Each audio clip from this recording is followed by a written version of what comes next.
Welcome to the Metaphysical Journey. My name is Michael, and I just wanted to spend some time with you tonight just to share some thoughts. And also at the end, I'll pull a sock monkey card. I have that deck ready. That should be interesting. But I want to tell you a story. The last 4 years or so, the flies outside my house have been horrible. The summers are awful with flies. And so I thought, well, I want to get rid of the flies. So I went to the co-op store and I found this fly trap thing. It's this jug, then you put water in there and this little packet that dissolves. And when it dissolves, it smells like something crawled up a dead something else and died. It is the most foul smelling. It's horrible. But the flies are attracted to it. They go into the jar. They can't get out. They drown. They die. They turn into maggots. Whatever. It's just disgusting. So I was like, great. So then the next year came and the flies were back and not all of them would go in the jar. So I thought, well, I need to add another fly trap. So I bought another one. And the following year I had more. And so this year I thought, I'm going to get rid of it. And the flies just got worse and worse and worse. Every year they got worse. And so this year I thought I'm going to go all out. I bought 6 fly traps. Six. I mean, it reeks outside. It's bad. The wind isn't just right. Not good. But I have got the biggest swarm of flies. I'm like, I don't get it. The more traps I put out, the worse the flies get. What am I doing? What's wrong? And this last week, it finally occurred to me. It's like, well, the more fly traps you put out, the more flies you get because you're putting out more of that scent and it's attracting more of them. So it's like, why are the flies so bad? Because I did that. I have been manifesting flies. The more traps I put out, the more that they come in. So if there's a secret recipe for how to bring all the flies to the yard, I have figured this one out. It's more fly traps. That's crazy. And I thought, wow, that's stupid. I need to get rid of the fly traps. And if there's nothing attracting the flies, they'll go away. There's always going to be flies, right? But I mean, not by like the hundreds and hundreds of them. It's awful. So I thought, well, all right, lesson learned. I don't know why I didn't see this some years ago. I guess I wasn't paying attention. I was so focused on not wanting flies, I didn't understand that I was causing it. So lesson learned, right? Well, something basically inside said, Michael, it's not about the fly traps. And I'm thinking, well, what else would it be? And then it occurred to me. The fly trap lesson is actually how we live our lives. It is.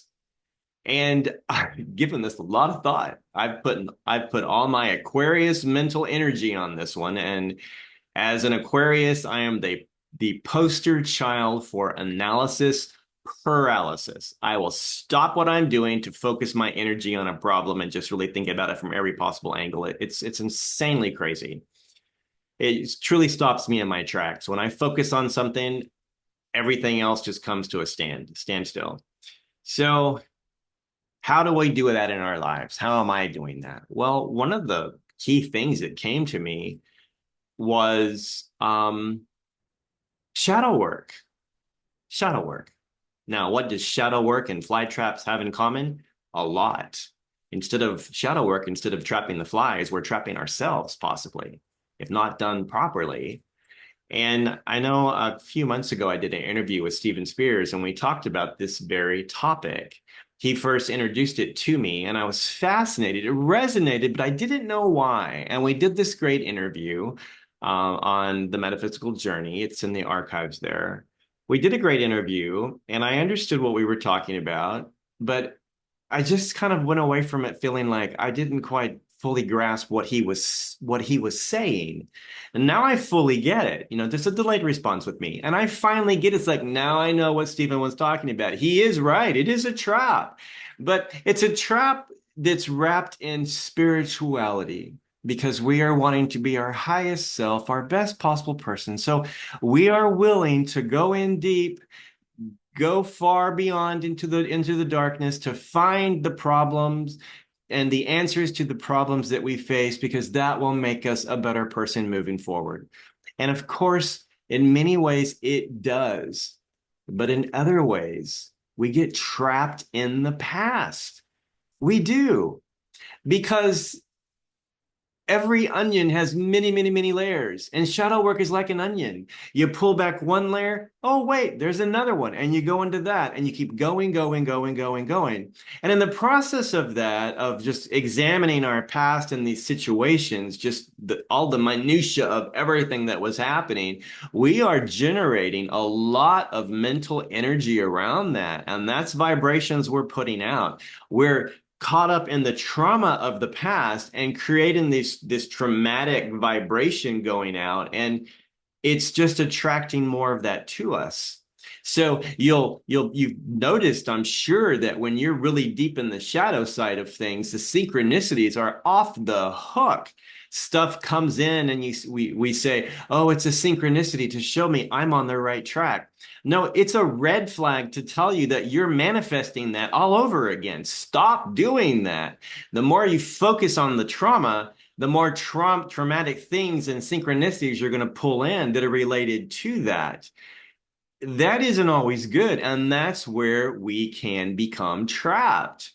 On social media today, these days, I mean to say, in social media, this is huge. And in the psychology world and stuff, it's all about childhood trauma. Learn about this, learn about that, all these different types of things to deal with healing yourself from the pain of the past. That's fine and great. And it's a multi-million-dollar industry. It's probably $1 billion industry. I don't know, but there's a lot of money generated around that. And there are people that have huge followings of, tens of thousands of people that are following them because what they're saying is resonating with the person, because the person's feeling like a victim. It's like, oh, you truly understand how I feel. Well, yeah, the person's explaining how every human feels, not just you. You are special, but you're not that extra.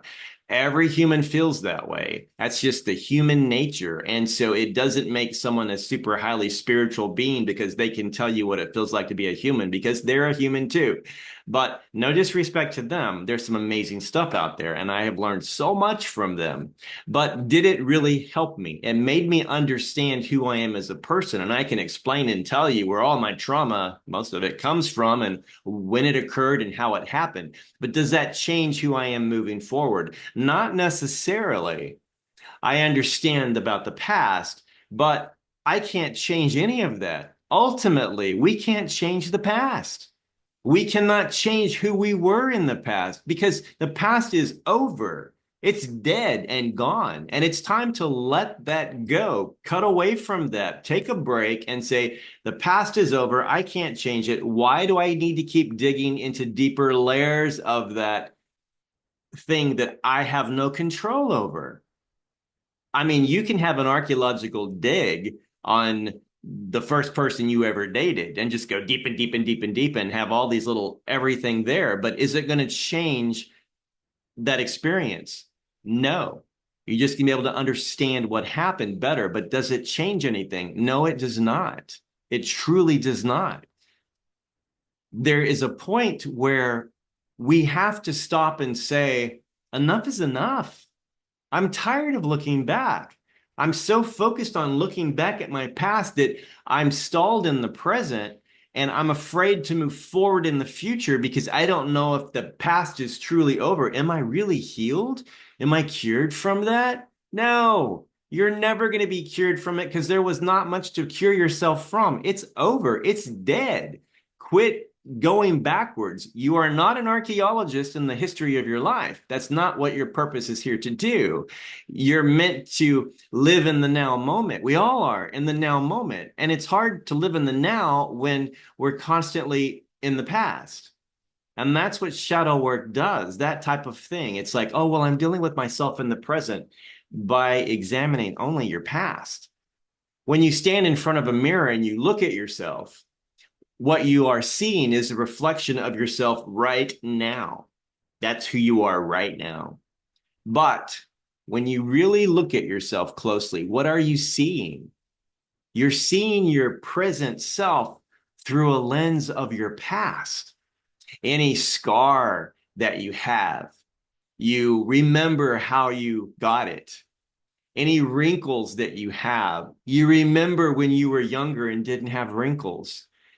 Every gray hair that you see, you remember that you're aging. You're not as young as you once were. Or you remember, as my mother used to say, I caused all her gray hair. So I'm sure when she looked at her gray hair, she thought of me. That's not healthy. But so you are looking at your present reflection in front of you, and it's reflecting your past. That's not great. It's hard. It's hard to move beyond that because we are constantly reliving who we once were, how we once looked. And you can never fully move away from that. It just gets worse if you keep looking at yourself through that past lens. What we should be doing is looking at ourselves and acknowledging what we see. It is what it is. And say, all right, I see myself right now.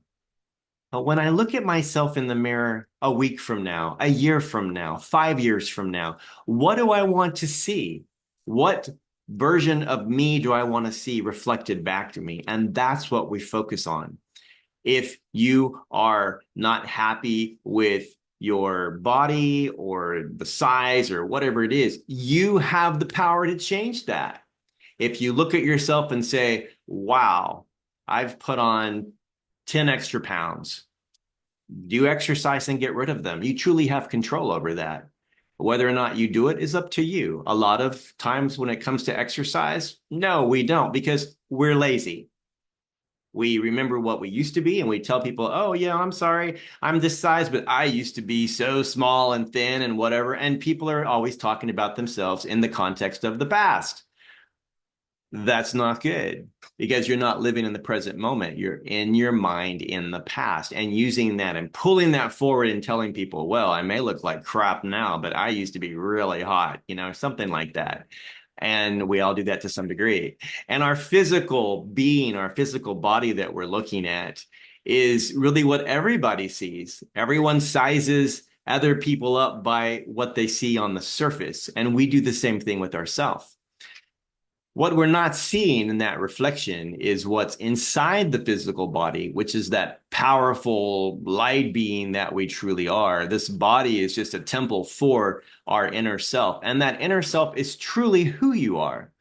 It has been you in all your past lives. It will still be you in any future lives that you have. And that's never going to change. It's timeless. It's eternal. It's beautiful. It's perfect. But we don't see ourselves that way. We only see what's on the surface.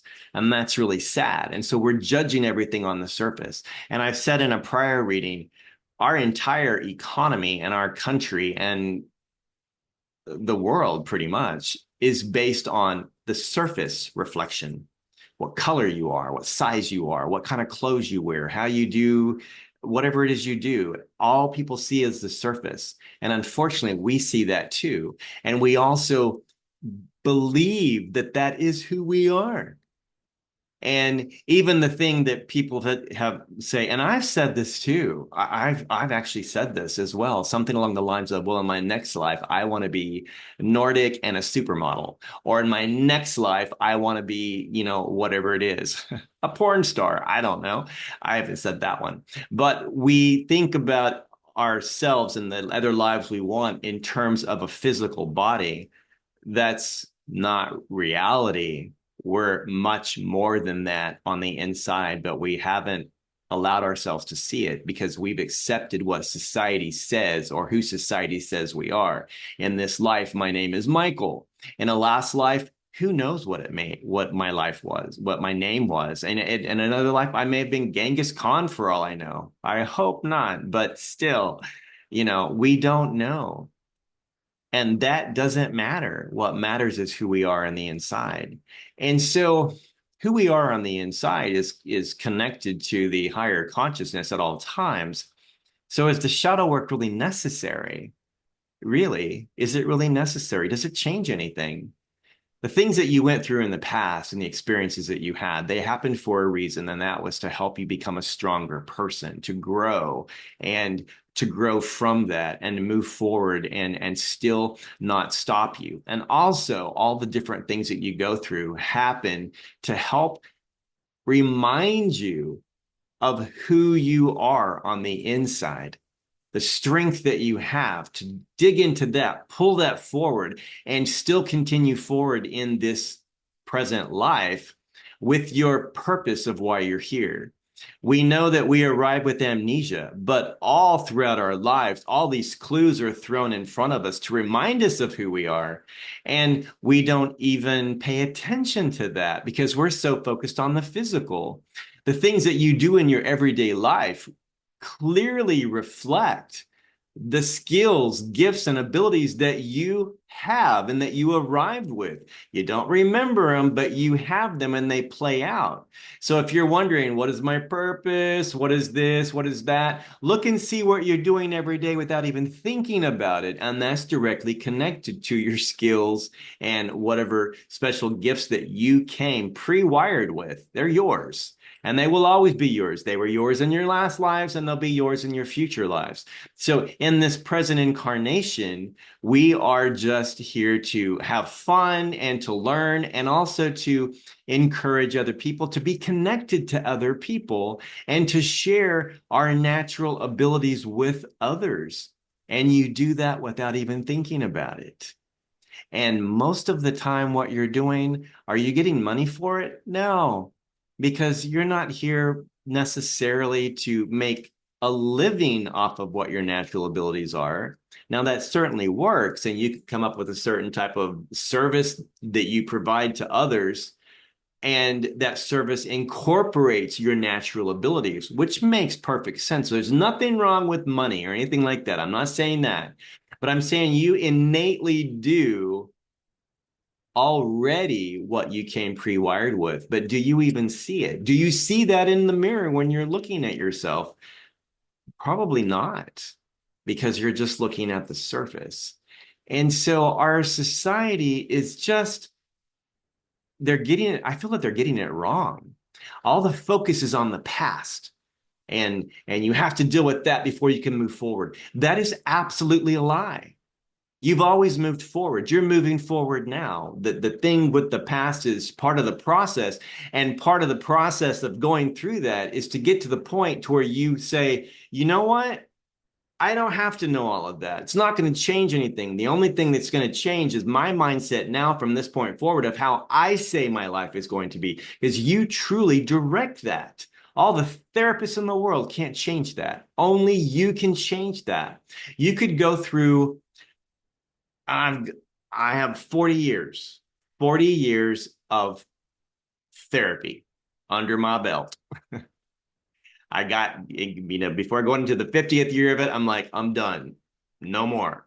And I've been the happiest as a result, off of all the antidepressants, all that medication, because it just was not helping me at all. It just made me feel like I was a victim. It was horrible because the therapy, the sessions dealt with what other people did to me and how I felt as a result of that. Poor me. I'm just, why? It wasn't helpful. And of course, the therapists want you to keep coming back and paying them money. So you're not going to resolve your crisis anytime soon. But it is what it is. They were great therapists. I'm not knocking them. They were amazing people. And I had zero problem seeing them year after year after year after year. Because I felt it many times. They were the only ones that really got me. They're the only ones that really understood me. And no, they didn't understand me directly. They understood humans and how humans think, and they were able to work with that and work with me. But did I make any real progress? No, I truly didn't. I still walked out of it with the same type of issues that I had. I just understood the history of the issues better. Understanding the history of something does not prepare you necessarily for the future unless you decide that you're going to take from the past what was the most important to you, what made you stronger, and form a new game plan for moving forward into the future. So when you do shadow work, if you are not looking at the past events and saying, all right, from this particular thing that happened, I learned this, this, and this. Those were the three takeaways. I'm going to pull those forward, apply it to what I do as I move forward into the future. That's all that matters.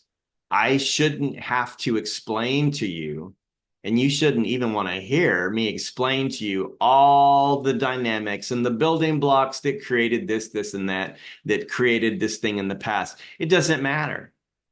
I can't change any of it. All I can do is change how I walk away from that and move forward. And that's why I said before, I really feel like it's a trap that the more we focus on the past, it's like putting those little packets in that jar and putting water, and it creates that smell. But what we're doing is putting out energy, our vibration on that, and it keeps pulling things in. If I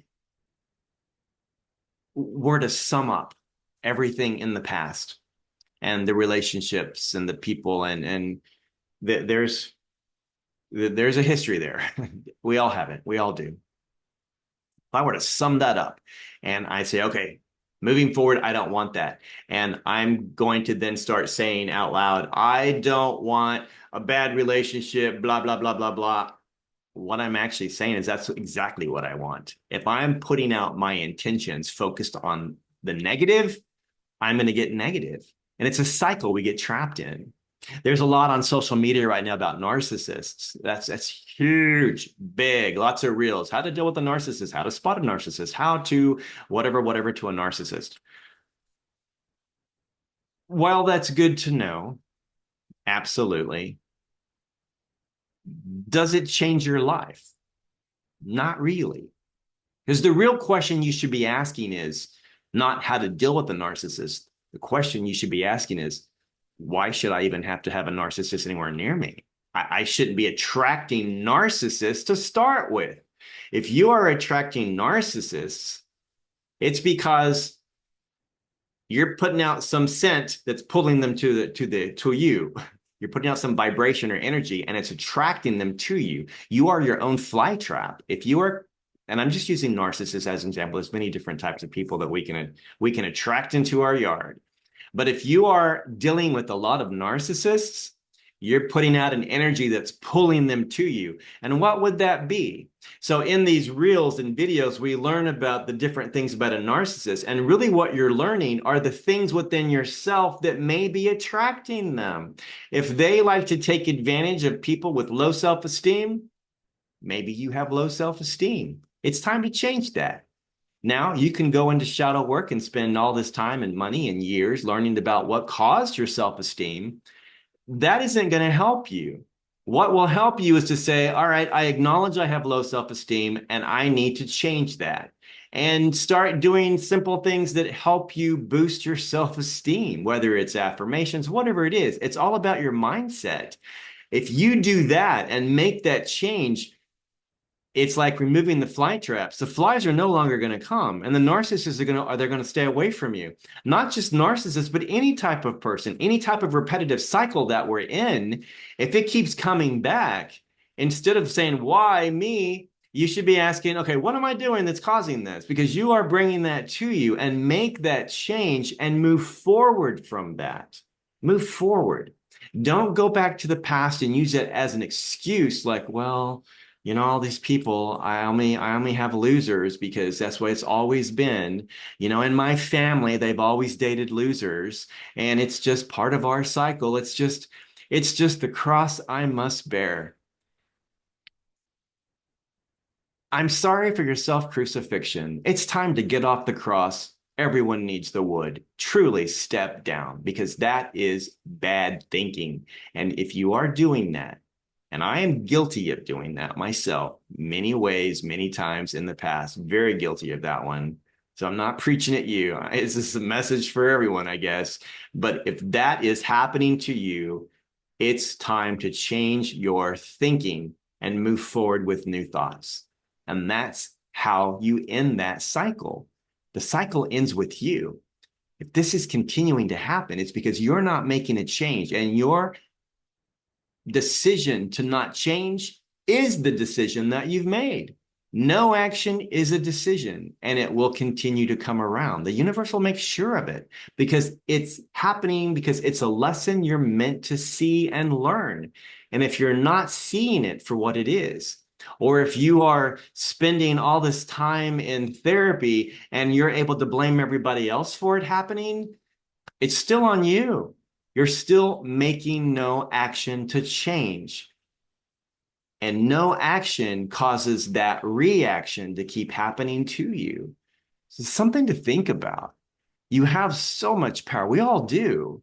And we are our own worst enemies. And we attract into our life very often what we do not want because of fear. We're putting fear out there, the fear of, I don't want this, I don't want that. And that actually is a very powerful energy, and it just keeps pulling it in, pulling it in. And the universe is like, all right, you say you don't want that? Well, we'll find out. And it keeps throwing it at us again. And it's like, well, you say you don't want it, but the last 15 times we've thrown it at you, you've accepted it. So maybe you do want it. Do you really know what you want? Until you know what you want, we're going to keep throwing you the same old thing until you say, I don't want this anymore, and I'm going to make a change. And then when you start pushing the plate away, the universe will quit serving it to you. But until we do that, the problem is many of us don't even realize that we can do that. We think that it is what it is. We have to accept it, and we don't. We don't have to accept it because it's the way it has been in the past. That's not a life sentence. We only have to accept, and we only will accept what we will approve of. And if I'm just pulling whatever in and taking it, that means I approve of it because I haven't disapproved of it and I haven't pushed it away. I hope that that made sense. So those have been my thoughts. And as I said, I'm a poster child for analysis paralysis, and I think things over and over and over, but it's been part of a long journey, and things happen, the synchronicities happen, and they come in front of me, and I don't always see them, but then something will happen and it all clicks into place, and it makes a huge difference. I was speaking with I'm shuffling cards right now to pull a card. My microphone, I think, cuts out the shuffling sound, so you probably don't hear it, but I am actually doing it. But I was speaking to my manifestation coach 2 days ago. She sent me 2 or 3 days ago. She sent me an audio, a series of audios on some stuff that she recorded, giving me some messages, because I reached out to her and I was like, I don't understand a couple of things. I don't understand that I'm doing this, but this is what's not happening. I don't get it. And she had some great advice, and there was one thing in particular. She said she had I think 5 audios she sent to me, and it was on the 6 she sent. It was on the 5th one. She was leaving a comment, and she threw in there was a one sentence that she kind of paused and she put that out there, and then she went on to something else. That one sentence was what I needed to hear, and everything clicked into place. And I'm like, oh, and I don't think she even realized what she did or what she said, but it was definitely inspired, and it's what I needed to hear. So what I shared with you just now is all part of that. All right, sock monkeys, work for us. And oh, this is cool. It says make music. Now, this is nice. Make music. What I think of automatically on this is when you make music, it's because you're creating something new. It is new. And a lot of times in making music, what's fun, especially with these accordion type things, is we're just making sounds, because unless you know how to play an accordion, which I don't, you just push the buttons and kind of learn how to do whatever sounds good. But making music comes from your heart. It does. You feel it, and it comes from your heart, and you make these tones and sounds. And when you're creating something new, that means you're breaking away from the old. And I think that's the message on this card, that it is time to step away from the past and from the way things have always been and make something new. Make something new of your life. Make something new of how you feel about yourself. Be proud to stand in front of that mirror and look at yourself. Don't look at all the imperfections, and don't see them as flaws or something. See them as war trophies of what you've been through and what you have survived, and how you will move forward as a person of distinction and honor, a veteran of your war-torn past. But it is past. It is time to move forward and make music and make a new life for yourself. Thank you so much for listening, and thank you for following me on the metaphysical journey. I hope that you have a beautiful rest of your day, and Please know I appreciate each and every one of you so much. Thank you. Bye.